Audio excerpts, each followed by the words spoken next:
நவகுஞ்சரம் அப்படிங்கிறது மகாபாரதத்துல வர ஒரு அதிசயமான உருவம். பாண்டவர்கள் வனவாசத்துல இருக்கறச்ச ஒரு நாள் அர்ஜுனன் காட்டு வழியா போயிட்டு இருந்தானா. அப்போ திடீர்னு அவன் போற வழிய மறைச்சுண்டு ஒரு விசித்திரமான உருவம் நின்னுட்டு இருந்தது. 1 2 இல்ல, 9 உயிர்களோட சேர்க்க மாதிரி. யானை, சிங்கம், காளை, குதிரை, பாம்பு, மயில், இப்படி எல்லாமே ஒரே உருவத்துல இருந்துதான். அர்ஜுனன் எவ்வளோ கேட்டும் அது நகரவே இல்லையாம். அவனை தாக்கவும் வரல. அப்போ கோபம் வீரத்தோட முன்னேறாம அர்ஜுனன் அங்க நின்னு தாழ்மையோட வணங்கினானாம். அந்த நொடியில தான் நவகுஞ்சரம் வரைஞ்சு கிருஷ்ணர் வெளிப்படுறார். அப்போ அர்ஜுனனுக்கு புரிஞ்சுது, சில தடைகள் வலிமையால இல்ல, தாழ்மையால தான் விலகும்னு.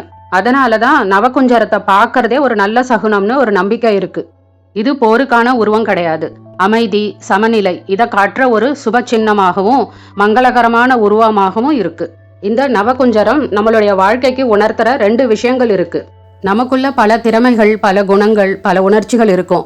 அதையெல்லாம் அமைதியா சமநிலையா வச்சுண்டா போரும். வாழ்க்கையில எல்லாத்துக்குமே போராடணும்னு அவசியம் இல்லை. சில நேரம் அமைதியா நிக்கிறதுல தான் நல்ல விஷயங்கள் ஆரம்பிக்கிறது. இன்னைக்கும் பூரி ஜெகநாத் கோவில்ல இந்த நவகுஞ்சரத்தோட போட்டோ இருக்கிறதா சொல்றா. நீங்க யாராவது பார்த்திருந்தா கமெண்ட் செக்ஷன்ல சொல்லுங்க. தேங்க்யூ.